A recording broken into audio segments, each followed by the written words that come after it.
Olá pessoal, tudo bem? Na aula de hoje, pessoal, nós vamos continuar o nosso conteúdo, tá? Nós vamos continuar o nosso conteúdo relacionado à reprodução. Então, na prova eu vou cobrar de vocês o caderno 4, tanto aquela primeira parte lá sobre energia, tá bom? Tipos de energia, quanto também a reprodução. Então, fique atento à aula para a gente poder ir ter um bom material de estudo, tá bom? Então, vamos lá. Eu estava falando na última aula para vocês relacionados a estaquia, né, relacionado aqui no processo aqui do brotamento, partenogênese. E agora hoje nós vamos falar sobre esporulação, tá, também, que é uma forma aí encontrada por algumas plantas para poder fazer aí a sua reprodução. Então eles soltam esporos e esses esporos, aonde ele cair, vai desenvolver ali, né, uma parte daquele indivíduo, para que ele possa também fazer reprodução. Então muitas vezes aquele esporo sai ali no vento, do fungo, e onde ele cair vai nascer ali, né, um indivíduo para poder entrar no processo reprodutivo. Então ele é muito importante nesse processo.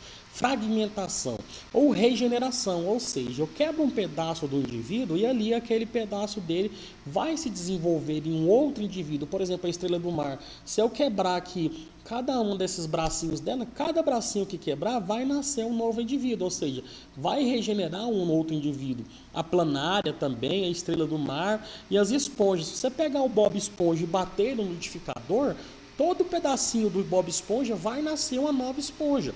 Lembra que o Bob Esponja é uma esponja marinha, pessoal. Não vai confundir isso aí, não. O Bob Esponja não é uma esponja de lavar roupa, não, né? Ele é uma esponja marinha. Uma esponja marinha, ela é considerada aí como um porífero, né? Então, cada pedacinho dele desenvolve um novo indivíduo, porque ele consegue fazer esse processo de regeneração.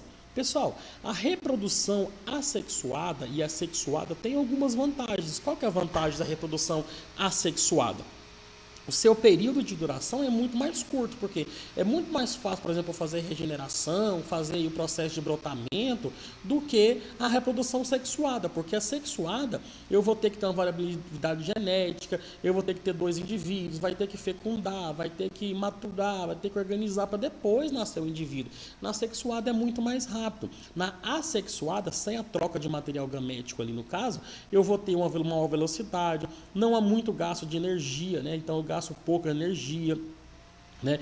Não vai ter os gametas para poder fazer esse processo, então é muito mais fácil, né? É mais útil, por exemplo, é mais fácil você plantar uma semente ou é mais fácil você pegar um broto daquela árvore. Então, ou seja, a assexuada, o broto é melhor. No caso da assexuada também aqui, né, a produção agrícola comercial é bem melhor. Eu posso clonar, por exemplo, aí, algumas plantas. Bom, já na sexuada eu tenho que ter uma variabilidade genética, né, aumenta. Quanto mais variável for o gene, melhor vai ser para o indivíduo, ou seja, vai ser melhor a genética. Né? Então, ou seja, só que ela é mais demorada. Né? Evita aí, no caso, a ocorrência de mutações, ou seja, as mutações nesse caso aqui são boas, tá? Porque esse material aqui vai surgir novos indivíduos. A adaptação, né, vai ser melhor para ela se adaptar, vai perpetuar a espécie, porque toda espécie quer o quê?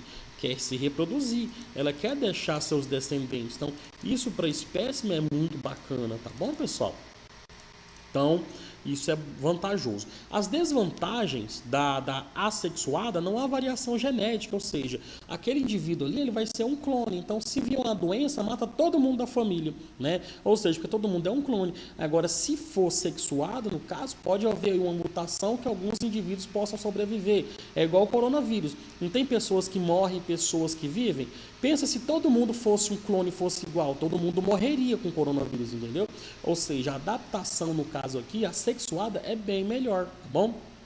Então, ou seja, é complicado isso daqui. Então, a desvantagem da sexuada, o período de desenvolvimento, né, é maior, demora muito mais, necessidade de encontrar um parceiro, grandes energia para a formação daqueles gametas, para ter barriga, para ter o filhote, para cuidar do filhote, para amamentar, tudo isso é desvantajoso, mas em algumas partes, em outras partes é bem mais vantajoso. Pessoal, alguns animais, eles têm o cuidado parental, né? Ou seja, ele encontra seu parceiro, faz ali o processo de cruzamento e tem o cuidado parental, que é cuidar dos seus filhotes, tá bom? Aqui eu estou falando do cuidado simples do animal, tá bom? Não estou falando de amor, de carinho, de relação paternal, maternal, não, tá bom? Aqui eu estou falando no geralzão.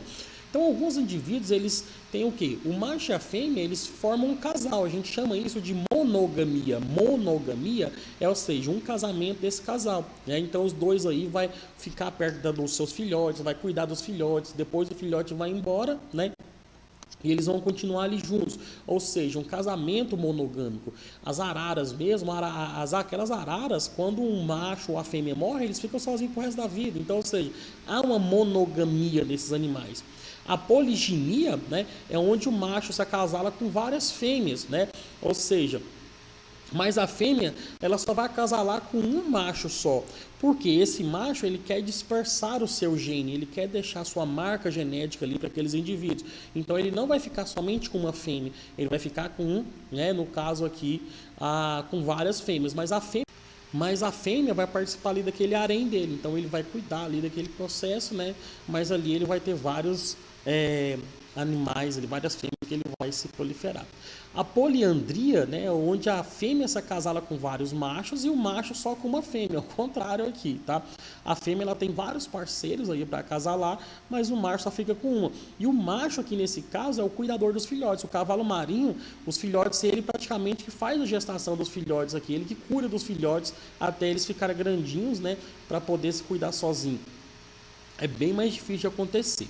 A poligamia, no caso, onde macho e a fêmea se casaram várias vezes com diversos parceiros, né?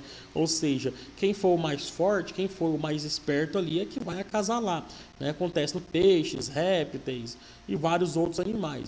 Aí é a poligamia, tá bom? Ou seja, não tem parceiro ali não. Quem tiver ali, quem for mais forte, o leão vai lá, pega, bate nos outros, e quem for mais forte, o que tiver melhor gene, que for mais resistente, é o que vai sobreviver aí, tá bom, pessoal? Então, o que acontece aqui, pessoal? Agora eu vou resolver a atividade aí, tá aí abaixo desse material, e a gente vai trabalhando essa atividade junto para vocês terem um conteúdo aí para estudar, tá bom?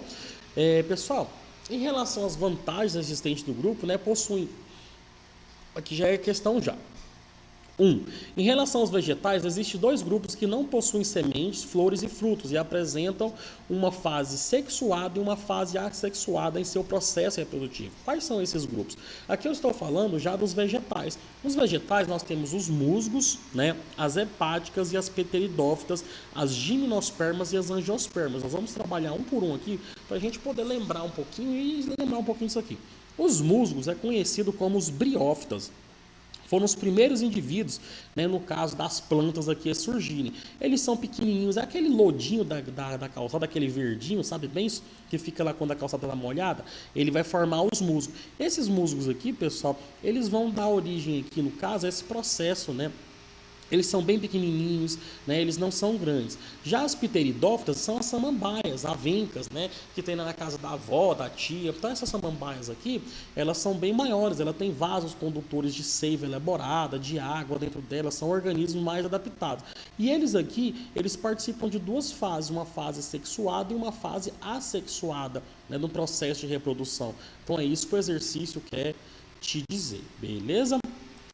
Já aqui no 2, aqui, ele fala aqui, ó, as gimnospermas e as angiospermas são vegetais mais desenvolvidos que produzem sementes.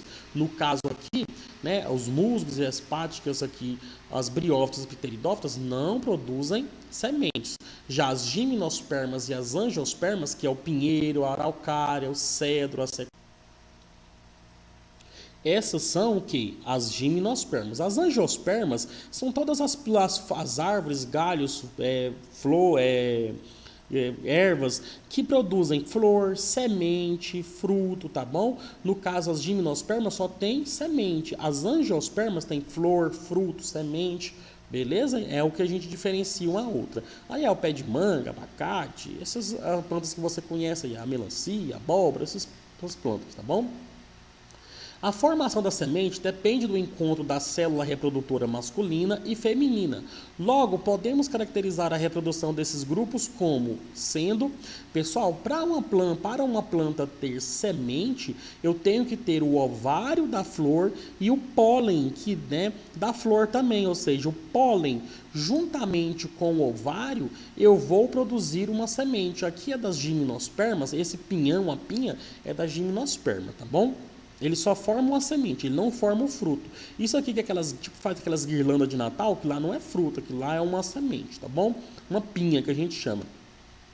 Para que haja, no caso aqui, a fecundação para formar uma nova árvore, eu tenho que ter o pólen que vai encontrar aqui, né, a parte feminina da planta para poder gerar uma semente. É igual os seres humanos, não tem o espermatozoide, o óvulo conecta com o espermatozoide para formar um indivíduo. Da mesma forma a planta aqui, tá bom? Apesar dela fazer processo de estaquia, reprodução, mas aqui eu estou falando da reprodução cruzada, onde o óvulo encontra com, né, o material feminino, masculino com feminino para formar um indivíduo, para formar uma nova árvore, tá bom? Na 3 aqui, ele fala o seguinte aqui, ó, o filo dos invertebrados é formado por uma grande variedade de animais, diferentes formas de reprodução. Associa a coluna abaixo as formas indicadas, né, e a forma de reprodução de cada um dos filos. Aí aqui eu vou ter que diferenciar para você um do outro. Como a gente não trabalhou isso aqui ainda, né, eu achei meio pesado esse exercício aqui, mas nós vamos trabalhar em cima dele. Então, o que acontece? Quem são os poríferos? Os poríferos, pessoal, eles são as esponjas marinhas, né? E no caso aqui eu falei para você, o Bob Esponja aqui é um porífero. O porífero, ele faz um tipo de reprodução chamada de assexuada, por brotamento. Se eu tirar um pedacinho dele aqui, vai nascer um novo broto, um novo indivíduo, tá bom? E também ele faz o tipo de reprodução chamada de assexuada. Ele consegue fazer reprodução assexuada. Aqui o exercício quer te cobrar. Eu não vou cobrar isso aqui na prova dessa maneira, tá bom, pessoal? É só uma forma da gente estudar mesmo. Você não fica apavorado para decorar isso aqui não, que não vou cobrar dessa forma. Mas vai ter que entender o que é sexuada, assexuada, o que é alternância de geração, o que é monóico, dioico, né? Aí nós vamos falar um pouquinho sobre isso.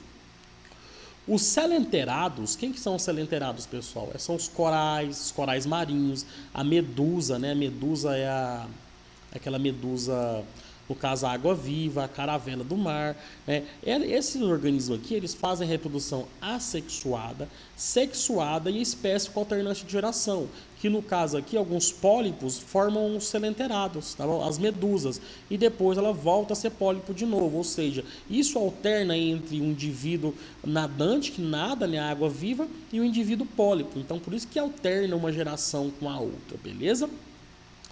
Quem que são ali, letra C, os platelmintos? Os vermes plastados, a solitária, essa aqui é uma tênia sólida, uma solitária, planária, né? Esses organismos aqui, eles fazem a reprodução assexuada por fragmentos também. Se você pegar a planária, é igual o Bob Esponja. Você pode picar ele em 1000 pedaços que vai nascer 1000 planarinhas, tá bom? Então, ou seja, e também faz a sexuada. No caso aqui da solitária, pessoal, ela é hermafrodita, ou seja, ela pode se reproduzir, né? Tanto o espermatozoide dela pode encontrar com o óvulo dela e ela se autofecundar, tá bom? Então, nesse caso aqui, ela tem esse processo chamado de hermafroditismo. O nemateuminto, coloquei essa imagem para vocês aqui, não é macarrão não, isso aqui é uma lombriga, essa lombriguinha aqui, que nojeira, né, pessoal? Tomara que vocês não tenham comido macarrão hoje, porque senão vai passar mal aí depois. Os nemateumintos são vermes cilíndricos, né, essas lombriguinhas aí. Então, ou seja, eu vou encontrar a reprodução dela aqui do tipo sexuada, tá bom? Aqui já é uma reprodução sexuada. Os anelídeos aqui, a letra E, que são anelídeos, que é a minhoca, o sanguessuga e a poliqueta, eu vou ter um tipo de reprodução dela sexuada. E nesse caso aqui são monóicos e dioicos, ou seja, monóicos, tá? E também organismos aí, né, com os dois sexos separados, tá bom? Aqui os moluscos, na LF aqui, eu tenho reprodução sexuada com espécies monóicas e dioicas. Por exemplo, o caramujo aqui, ele é hermafrodita também, ele pode se autofecundar, mas ele prefere cruzar com outro caramujinho ali para poder fazer a sua reprodução, né? Ele prefere a reprodução sexuada do que assexuada, beleza? Então tem a lula como molúsculo, né? O lula molúsculo, lembra lá do Bob Esponja também? A ostra, o polvo, náutilus, caracol, a lesma. Beleza, pessoal? E quem são os artrópodes? Os artrópodes são os insetos, né, pessoal? Os aracnídeos, a aranha, o escorpião e carrapato, o piolho de cobra, a lacraia, os crustáceos, camarão, siri, lagosta, né? Esses artrópodes também aqui, todos eles fazem reprodução sexuada, tá bom? E os equinodermos, que é a estrela do mar, bolacha da praia, o lírio do mar, o pepino do mar, e isso aqui é o ouriço do mar, tá bom? Esses aqui também, eles fazem um tipo de reprodução, no caso aqui, pessoal, sexuada também. Bacaninha, pessoal. Então essa foi a nossa parte, depois vamos fazer os exercícios aí. Valeu e até mais!